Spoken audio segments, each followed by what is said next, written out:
Welcome to this special edition of Money Sense. I'm your host, Anthony Contrucci. We decided to take Money Sense on the road, and I'm excited to be in downtown Chicago at the Gleacher Center for the 2014 PSCA Midwest Regional Conference. Today's topic is planning for retirement. Saving for retirement is extremely important to our employees and to our company. It's important that they end up saving for their future. I stress that in my meetings that we work and then we hopefully have fun in retirement. And to have fun, you unfortunately have to have money. And I think it's important that everybody should end up saving as much as they can. Try to stress somewhere between 10 and 15% that they should end up saving for their retirement. Hello, my name is Dana Hammonds, and I work with the NFL Players Association in Washington, D.C.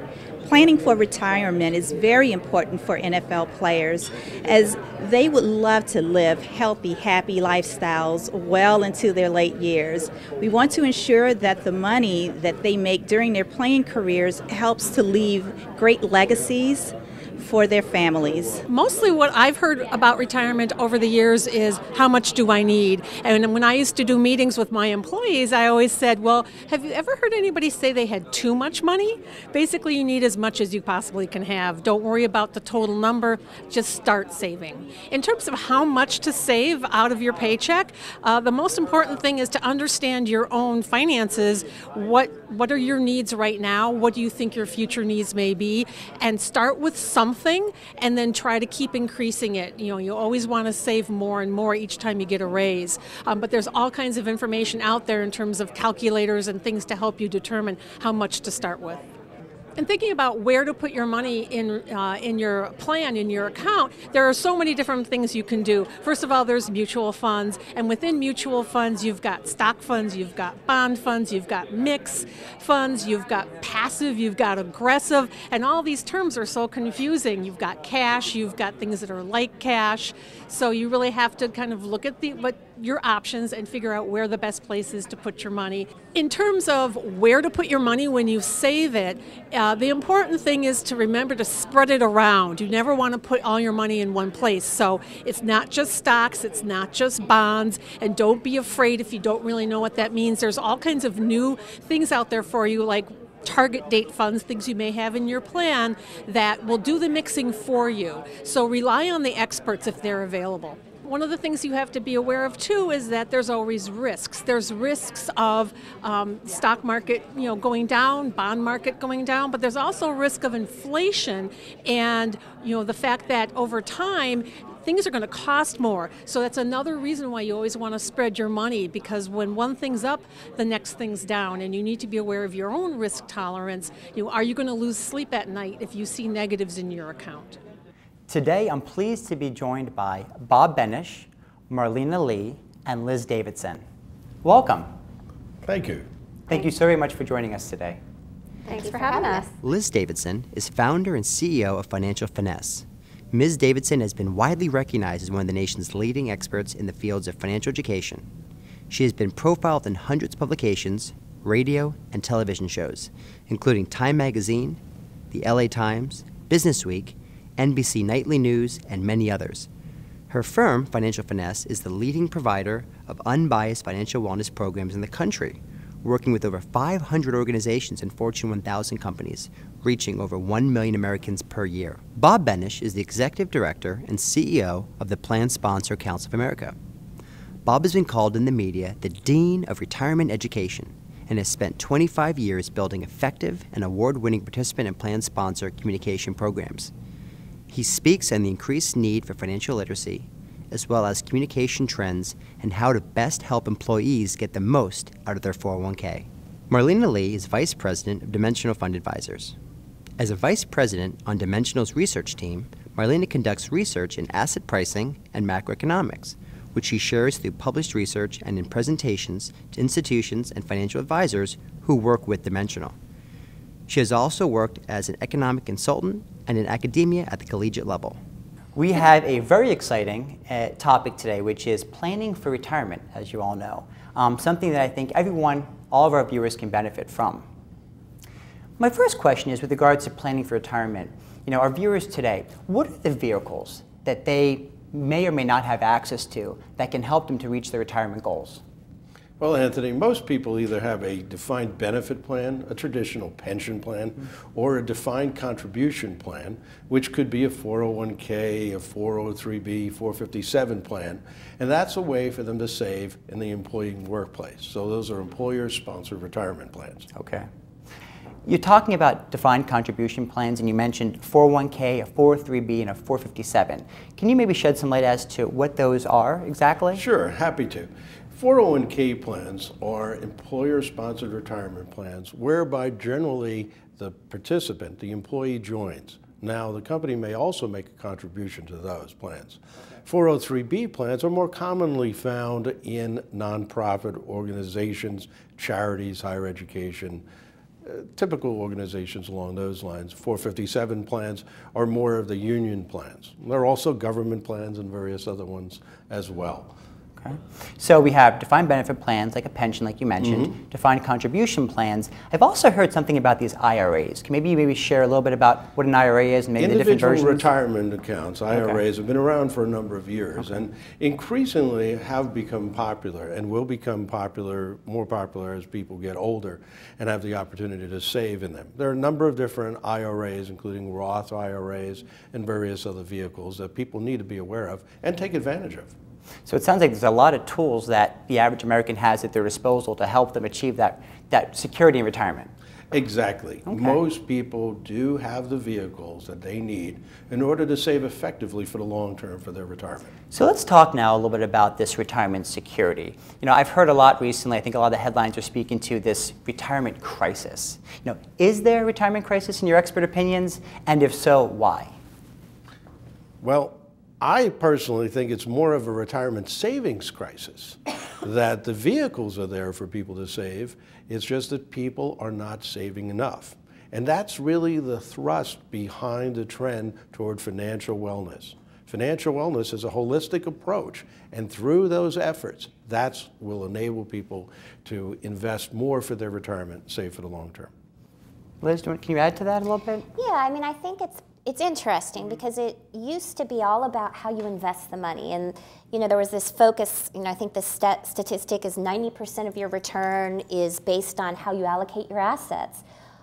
Okay, but if you're not putting money in or you're putting very little money in, even if you get a great return, you're not going to get there. So the industry really has shifted to this concept of financial wellness, that if you have a financial foundation and your debts are paid off or at least under control, you have an emergency fund, so you don't need to borrow from your retirement plan, and you're in a position where you have money at the end of the month, and so you're cash flow positive, that enables you to really save a lot more. And it becomes just a lifestyle choice, like any habit.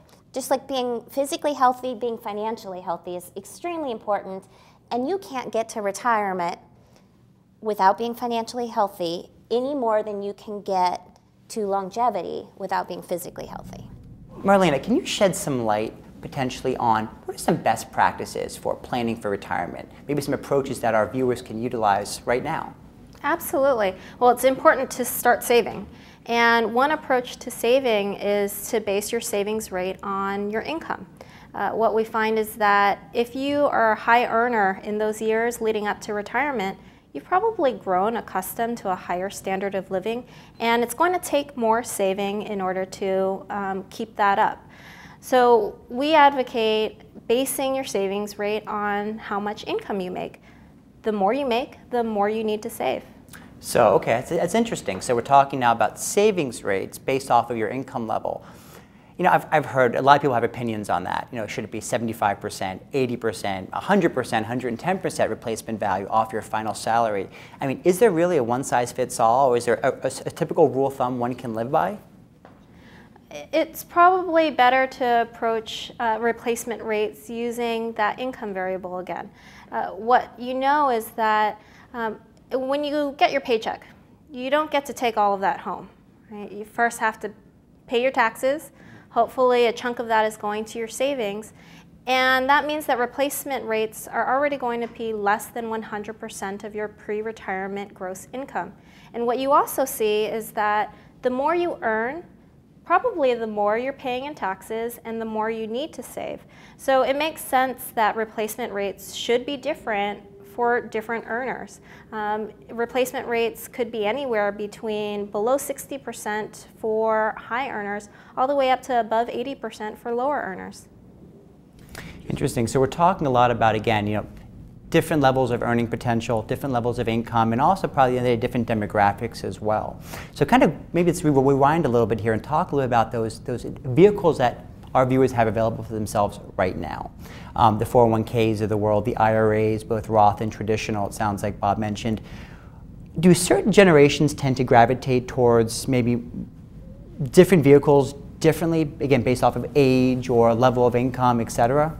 I think it's more the ethos and approach they have to managing their money is a little bit different. And so there might be vehicles they should gravitate towards. Target date funds, for example, are particularly good if you have a relatively simple financial situation and most of your assets are in your 401k. And what a target date fund is it's projecting when you're going to retire, when you want to retire, and adjusting the investment strategy accordingly. So it's a set it and forget it. Okay. You don't need to worry about it. And it tends to be better for younger people. So just to clarify for our viewers, a target date fund would then be an investment vehicle that would be inside one of these other vehicles like the 401k or an IRA? Correct. Okay. Correct. So it's an actual investment then, where we're allocating our funds to, or putting our money into this investment that's earning us a return. And it's very convenient. Okay. Unfortunately, what happens is when we talk about retirement, even my generation, the Gen Xers, but certainly the millennials, it's far away and it's abstract. And we're just beginning or in the middle of our careers. We're not thinking of retirement. We're thinking of the next promotion or whatever. So it's really switching the mindset for the younger generation to financial security. Everyone wants to be financially secure. Everyone wants to be financially well. And so I think there's that dynamic, and then employers and employees kind of learning about these different vehicles and which is right for their situation. It is not one size fits all. For younger employees, like I said, target dates may be better. For older employees that have amassed more assets and have more complex situations, they may need a financial planner, or they may need managed accounts within their plan that are taking into account their full financial picture and managing their assets accordingly. Yeah, and we're hitting on something that's a common theme here, which is this wellness. And I truly believe that, and we say it a lot on Money Sense, that total wellness today truly does consist of financial wellness, physical wellness, and behavioral wellness. And they all really interact together very closely. So it's very important to try to find that balance to the best of your ability. Just to clarify for our viewers, we talked about 401ks and 403bs and IRAs. And again, once you've decided to utilize these vehicles or participate in these plans, you then have investment options that are in those plans, things like target date funds, index funds, et cetera, that you're then utilizing to generate, hopefully, that return for you. Marlena, we've talked a lot about savings rates. Should it be based off of a constant fraction or based off of your income? What is your research telling you? Well, we think it makes a lot of sense to base your savings rate on your income. In other words, you can start at very low savings rate if you have low income, as long as you're ready to save more as your income increases. We think that makes a lot of sense for a few different reasons.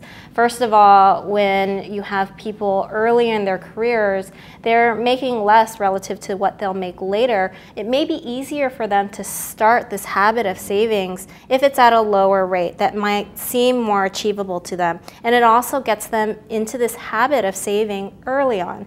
And then they need to be ready to ramp up that savings as they make more. But behaviorally, I think it's easier to stomach saving more if you're saving out of raises. So there's a lot of advantages to basing a savings rate on how much you're making. Interesting, and I think before you had mentioned earlier in the show that part of that is because of just standard of living, which you get accustomed to at the higher income levels, and then secondly also taxes potentially be taking a larger chunk out of that, albeit larger amount of money, that larger income. Would that be correct? Yeah, another variable that's important to consider is Social Security.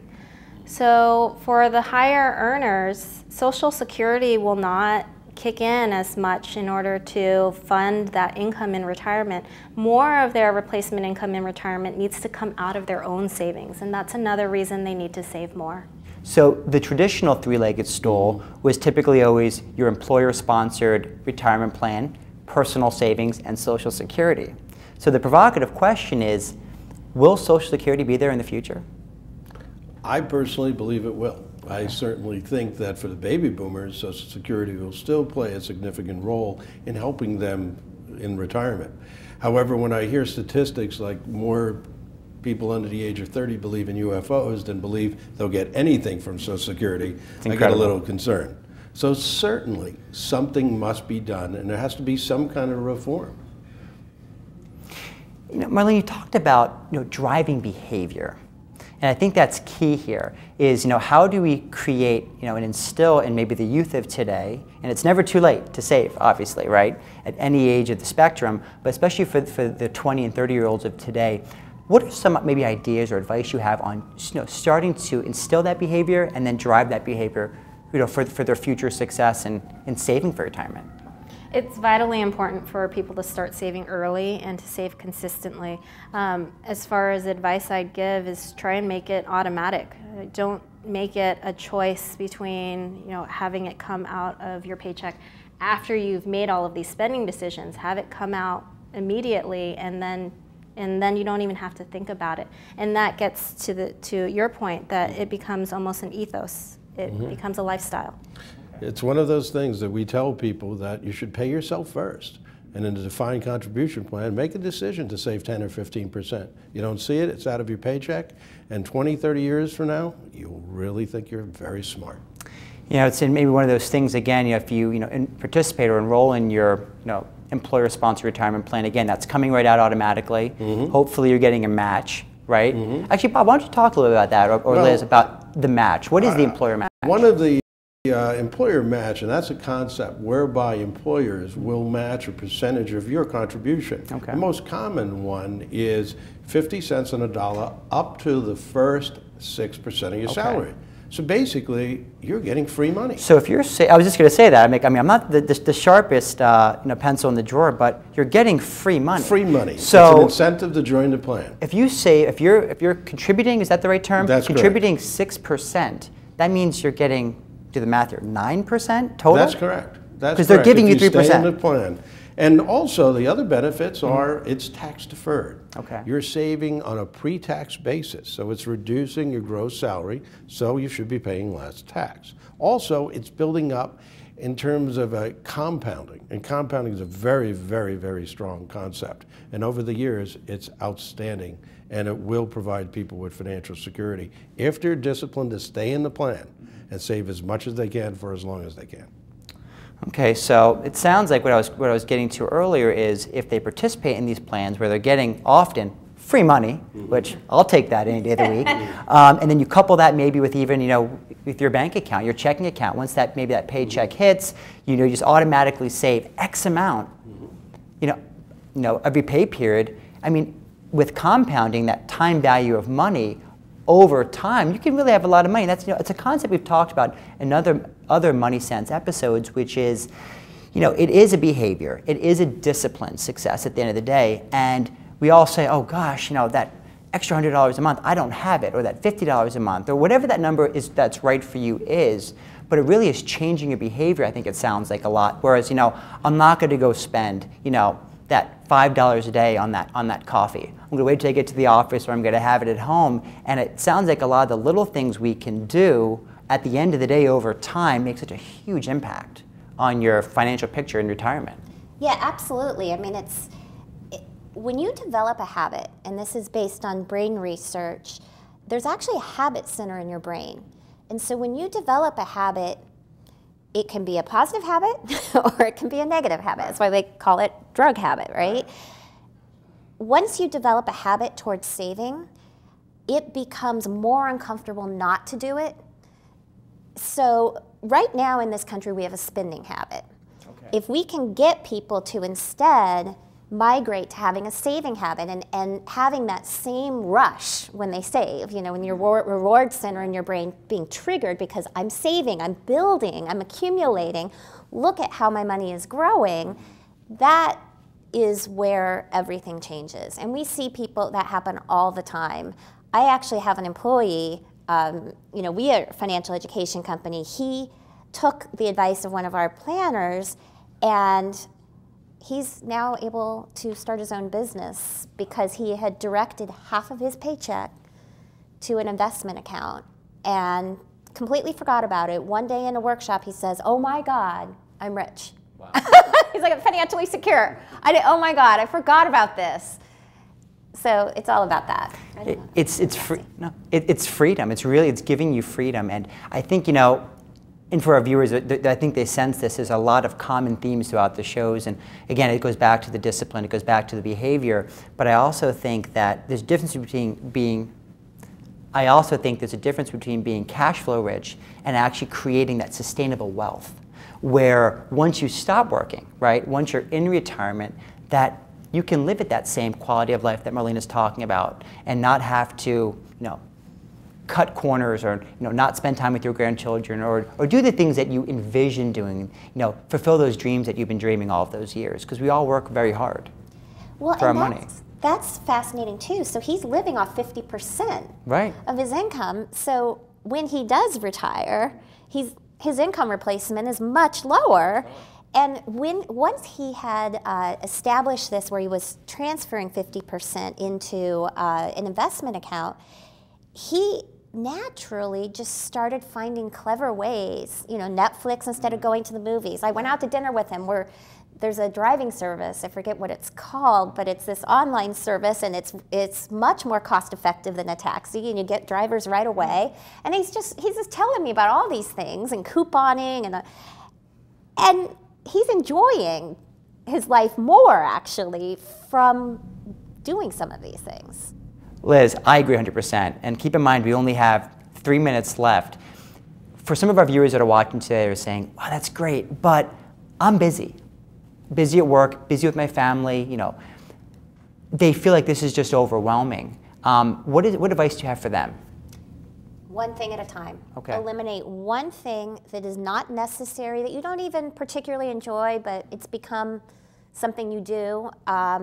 One thing at a time, and then just build from there. You don't have to conquer your entire budget all at once and slash everything. It's definitely a marathon. Just right? keep it simple. Instead of going to Starbucks 4 times a week, go once, bank the rest. And before I get to the last question, probably for our viewers, I would just may recommend, you know, if you use a credit card, sit down, or a debit card, sit down. Look at your statement. You know, make it a quick game. It doesn't take a lot of time, but see where your money is going.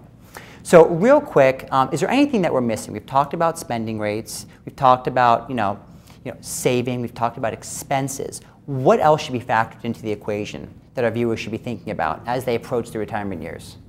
Well, one thing to think about is the things that you buy when you're working are going to be different than the things you buy when you're retired, right? So you may not have to buy really expensive clothes for work anymore, and that could be a cost savings.